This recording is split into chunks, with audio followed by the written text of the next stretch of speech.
Well, baby, Yeah, it's the last day of our cruise. I know. And while it's still fresh in our heads, let's say we tell the people what we Loved. and hated and what surprised us the most about our Virgin Voyages Brilliant Lady Cruise. Come and cruise with us. Come and cruise with us. Come and cruise with us, and you won't regret it. Hi, everybody. Hey there. I'm Laurie. And I'm Gary. And we are Laurie and Gary Cruise. Welcome back to the channel. Yeah.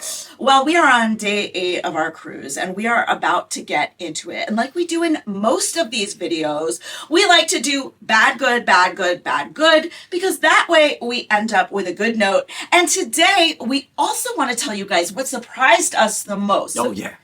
You guys are definitely going to want I was shocked. to stick around Yeah. to the end. Yeah. So let's not waste any more time, babe. Let's get into it.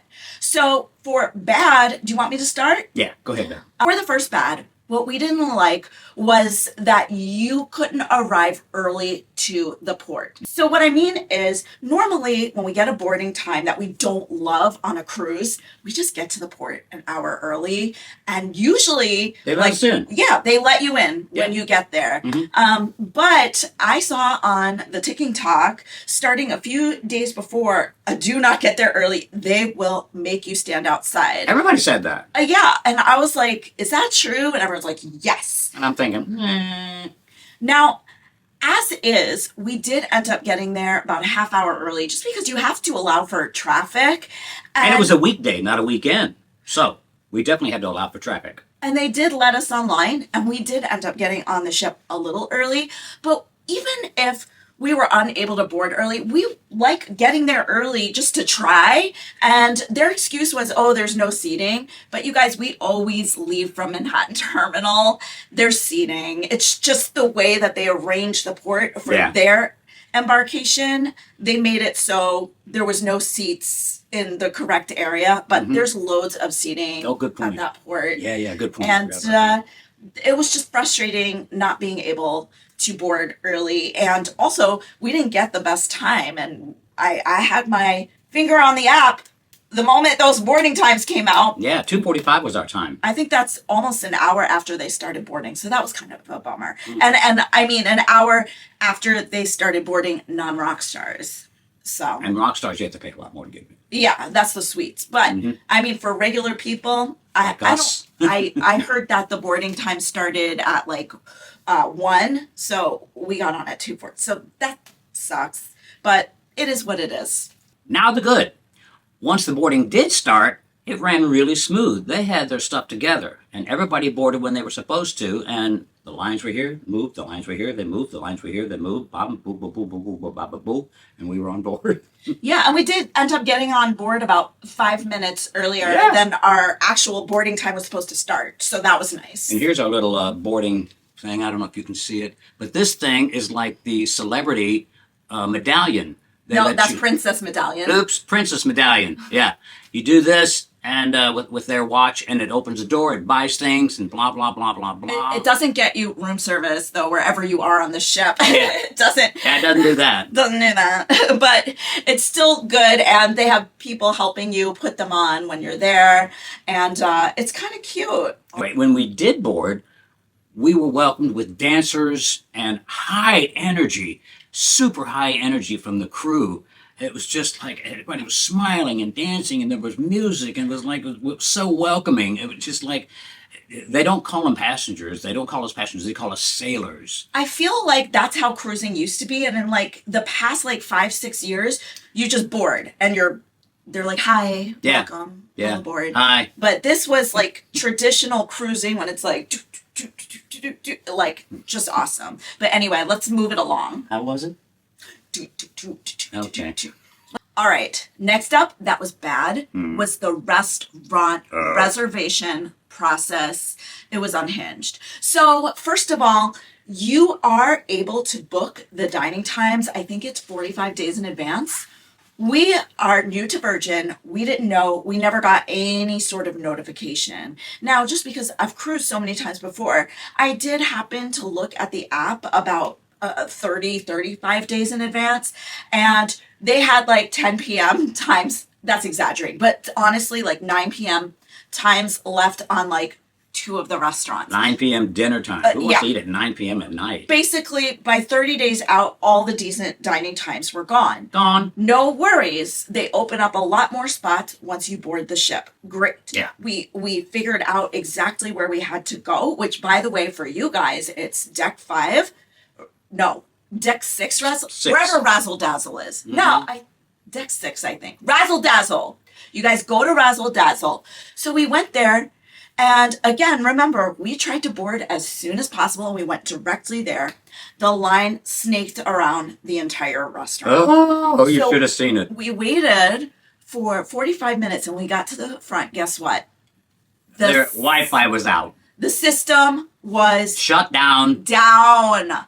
So We sat there for 20 minutes, a half an hour. trying to see if it would start up again, and it didn't. So the gentleman that was helping us wrote down our desired reservations and was like, Yeah, he "This said, we don't want to hold you guys back. Let me just write down what time you want to eat, and I'll just keep this note for you guys. And he okay? said, if the system goes back up, I'll put it all in. If not, come by tomorrow.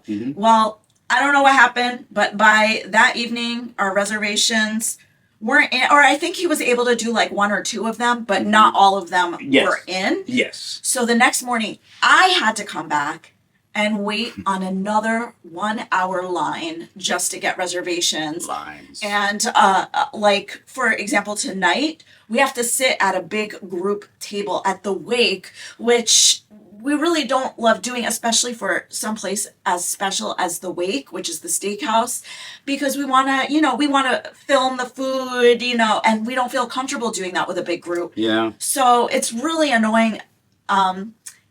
So that's a bad. Yeah. That is a bad. We sat with a group the other day and we couldn't film the food because we just felt uncomfortable. Yeah.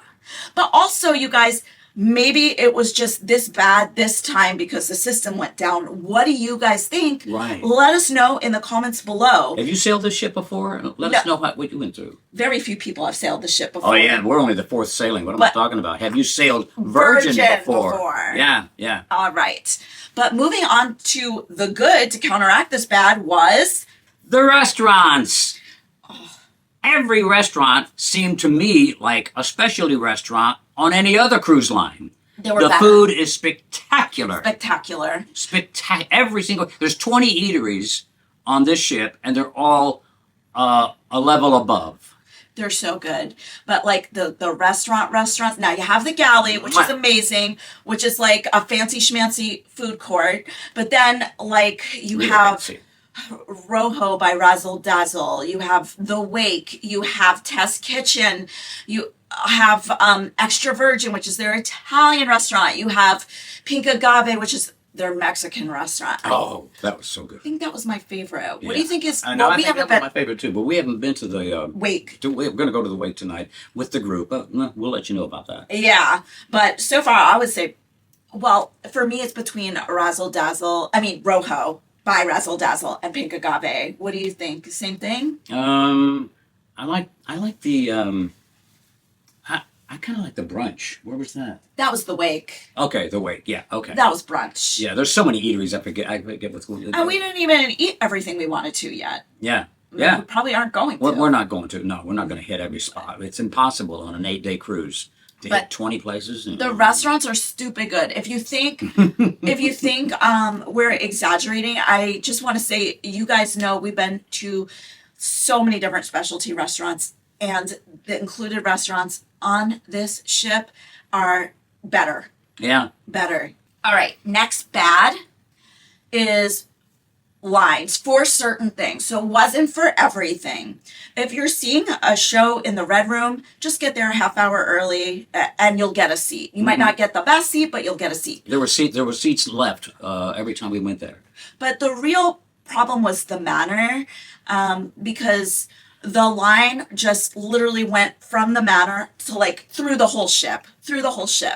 And a lot of people are like, yeah, it's because... And they cut them off. They cut them off. They cut half of them off. Yeah, or they didn't cut them off, and then when they got in, there was no seats left. Right. Or the manor had what I call non-existent seats, which were... Yeah. Be careful about the balcony in the manor, you guys, because they have something that they consider seats, which you can't see. They had to look at A screen. A screen. And the screen sucked. Yeah, It wasn't even they high couldn't. def. They couldn't see this because the balcony went so far back that they couldn't see the stage. So they had to turn around and look at a screen behind them. It was ridiculous. Yeah.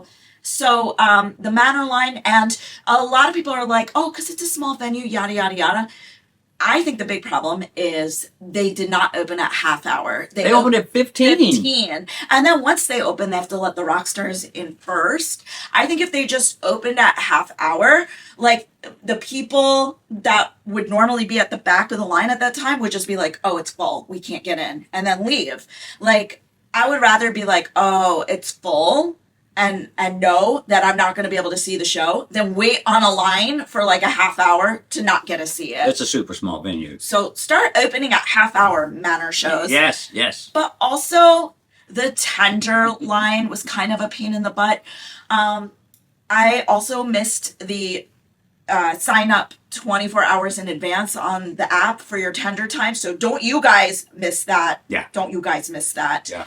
And I got a late time and I was like, oh my God. And then when we went for our time, it was just a long line. And we ended up leaving 15 minutes later than our time. But also, I just want to say it was their first time tendering. So maybe that process will get sped up. It was their very first time tendering on the ship. Right. Yeah. But also, the last line, which is not technically a line, just time sitting waiting, was eating times.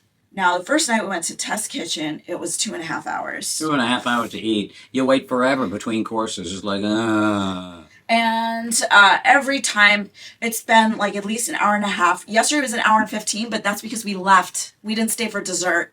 Yeah, we had to leave. We had to catch a show. Yeah. So those dining times are really, really long. Also, they have a lot of 7:30 p.m. shows with the lines, so you can't just get there at 7:30. But their dining times in the restaurants don't start till 5:45. So if you want to see an earlier show like us, it's really challenging to get out of there in time. It's like you would think that they would be able to speed it up for people, but they'll get it together though. They'll get it together. Once they get going, they'll get it together. Have you guys experienced that on your Virgin Voyage cruise? Because again, remember, the staff is still new. Some people have never even worked for Virgin Voyages before on this cruise. But anyway, that was the bad. Now, the entertainment. Unbelievable. We saw a show last night that was crazy good. Dual reality. I have never seen anything like this before. Oh my God. I just want to start with, there's so much entertainment. There's so much entertainment. And while they don't have like the diving show like Royal, I would still, for me, the entertainment is still on that level in different ways.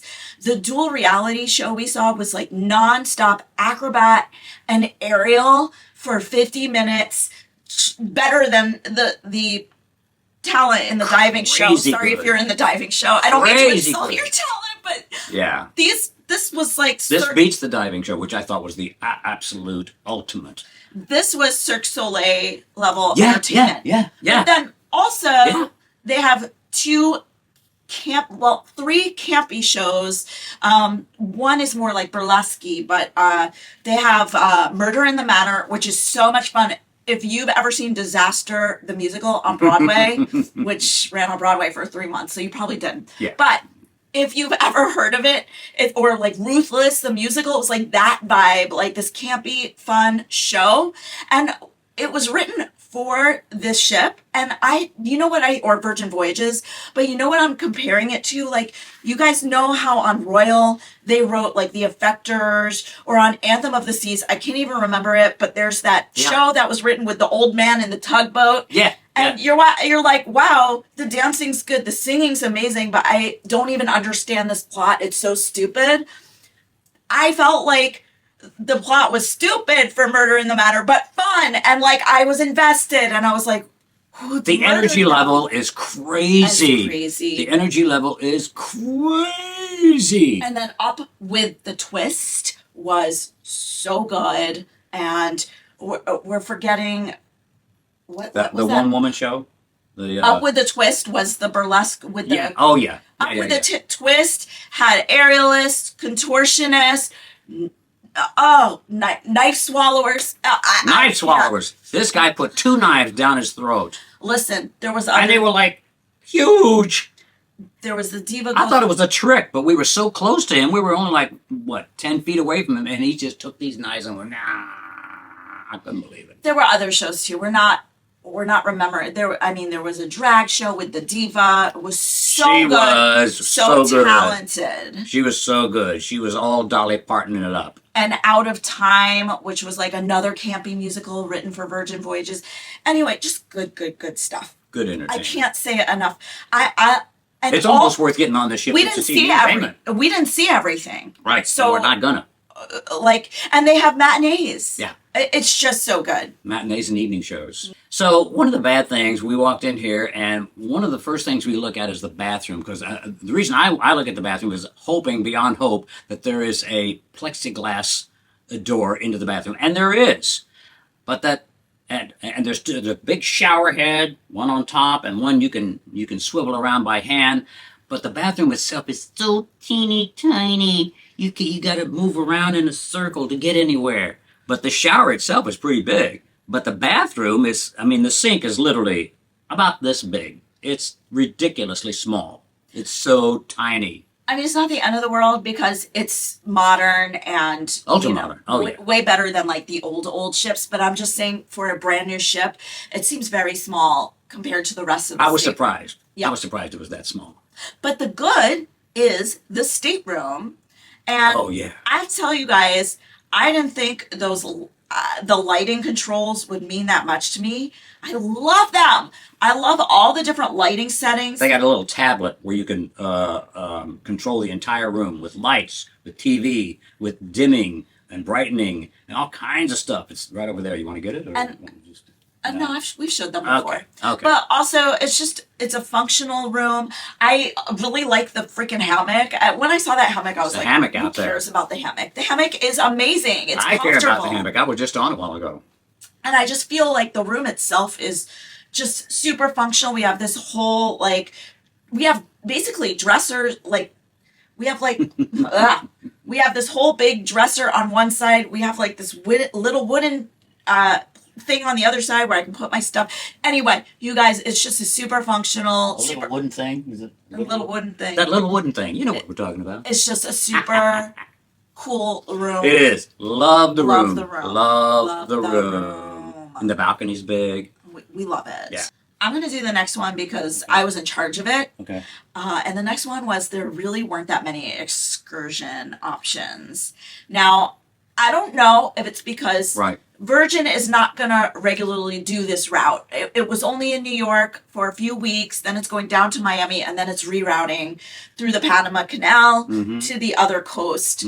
But it's going to do an Alaska run too. Normally, when we do this route, we've been to New England and Canada before. There's like 20 or 30 options in each port, especially Boston. Boston usually has like 30, 40 options. On this, there was like maybe 10 in Boston, if there was even 10 options, and then less. Wasn't there like 4 or 5? Yeah. It was just like, that was it. I don't remember exactly because obviously I booked the excursions a few months back. But another thing is I went to book the excursions as soon as they came out. And one of them that we really would have loved to do was gone. Day one. Gone. Because I did get the notification that excursions were up to book. And I did not wait till midnight, but I did it first thing the next day. And gone. Gone. And you got to be on top of that. As soon as you hear, you got to be on top of it. It just would have been nice to have more options. But that brings me to another question for my Virgin Voyages fellow sailors. Is that just, do you guys notice if you have a lot of excursion options when you cruise with Virgin? Do you think it's just on this cruise because this isn't their regular route? Let us know in the comments below. Yeah. Do you think we're being too picky about that? Now, before we get to the good and to what surprised us the most, can we please ask you to Hit the like and subscribe button. with the Notification bell. it really helps us out. Notification bell. It really helps us out. It allows us to cruise more. It supports us. It makes us feel good. Yeah. And we'd really appreciate it. if you did Sincerely that. and seriously. Yeah. Really helps us out. Okay. Would appreciate it. So, some of you guys who know us, some of our long-term subscribers may have guessed. Thank you. But our number one favorite thing about this entire cruise was No kids. Listen, you guys, you haven't lived till you're walking on the stairs and you're like, wait, no one tried to kill me yet. No one has run into my legs. No gaggle of 4 or 5-year-olds are sitting across the entire front of the staircase, deeming it impossible for me to walk downstairs. There's no adult-only areas because the whole ship is It's adult only. 18 and up. I didn't even see any teenagers. I didn't see any 18 or 19-year-olds. Yeah, because it starts at 18, but there's everyone's like, I mean, I would say there's a huge range of ages, but I would say for the bulk, it starts at 30 and goes up to like 80s. I mean, we've seen. I think I saw a couple of people in their 90s. They were really, really old. But yeah, it all age ranges from say 20s up. But the important thing is no kids. No And it kids. was No phenomenal, and we loved No it. screaming down the halls. No running. Well, you know how it is. You've been on cruises No before. kids. No kids. That's reason enough to get on this ship. And what surprised us the most, What was it? how awesome our other fellow cruisers were. Oh yeah. We actually Yeah. usually no one likes us. Okay. No. No. We actually made friends on this That's cruise. not right. That's not true. And I know I was joshing them, but we a lot of times we are somewhat trepidatious to get into conversations with people, or we try to get in conversations with people, and A little on the they're snobbish side. hurt. you know. Yeah. But Here it's just like, yeah, well, yeah. It's just. and the it's first wonderful. night we were upset at first because even though we had a reservation for 2, they sat us at a table for 4, like a table for 4. And we ended up having the nicest time. We sat with a great couple. This couple was fabulous. Good conversation. Yeah. And then just waiting on lines. We've struck up so many conversations, sharing the hot tub with people. So just everyone Yeah. on this cruise, We on got this a lot. sailing. We got a lot more subscribers. Look, I don't know if it's just that Virgin Voyages attracts amazing people, or I don't know if people are just relaxed because they're sailing without their kids. But everyone on this sailing has been absolutely incredible. Yeah. And we have just had a phenomenal time. So even though this was called What We Loved and Hated, overall, we have to say that we loved this cruise. I think I like this cruise line better than any other cruise line. Now she may disagree with me, but I want to go back on this line. There's only 4 ships on this line, but I want to go back on a Virgin voyage. For me, I think Virgin Voyages has favorite cruise line potential.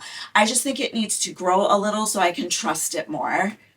But I loved it. And I guess that's all. We could sit here just talking about how much we loved it for another hour, but we should really Easily, yeah. end this video here. Next time you see us on a cruise, we will be on Norwegian Breakaway. Until then, we will bring you lots of cruise content, tips, and tricks. Yep. Until the next time, we want you to Live your best cruise life. Bye. Bye.